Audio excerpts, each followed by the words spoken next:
En septembre dernier, le conseil départemental de la Haute-Marne a adopté une motion défavorable au projet d'installation de la blanchisserie Unitec à Suzannecourt, à côté de Joinville. Depuis, le projet est à l'arrêt. Les revirements de situation du conseil départemental, je dirais que c'est assez anecdotique parce qu'il y a certaines incohérences.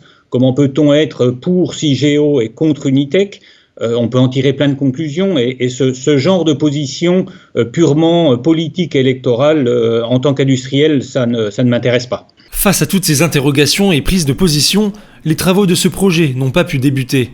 La direction d'Unitec est en train de réfléchir pour améliorer l'acceptabilité du projet, mais ils réfléchissent aussi à le délocaliser. On travaille sur ces différentes pistes, privilégiant toujours la possibilité de s'implanter en Haute-Marne je dirais, le plus rapidement possible, mais on veut être sûr que cette implantation soit saine et sereine dans le temps. Mais outre le conseil départemental, de nombreuses personnes se sont opposées à ce projet, allant même jusqu'en justice, ce qui, inévitablement, a ralenti son implantation. Il y a eu une attaque sur le permis de construire, laquelle, je dirais, était composée d'un recours suspensif et d'un recours sur le fond. Donc nous avons gagné le recours suspensif. Le recours sur le fond devrait être jugé, j'espère, très prochainement.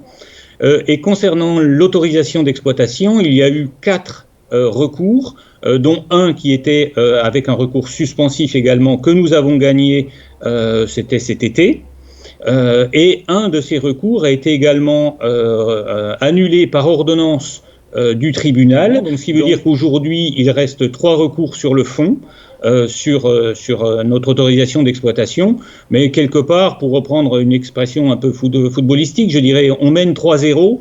La remontada est possible, mais on est confiant. Une bataille qui semble gagner d'avance pour le directeur général, mais ses propos font bondir l'opposition. Il faut rétablir la réalité des faits.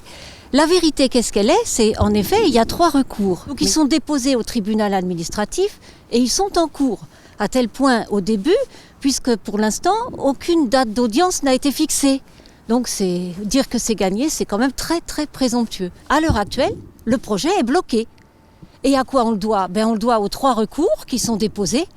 On le doit à la mobilisation exceptionnelle et participative de la population et de nombreux élus, et à la détermination sans faille du collectif contre Unitec qui ira jusqu'au bout des procédures, bien évidemment. Pour l'heure, le projet va donc rester au point mort durant quelques mois encore, le temps que toutes les voix s'accordent, mais une question reste toujours en suspens, la laverie Unitec verra-t-elle le jour en Haute-Marne ?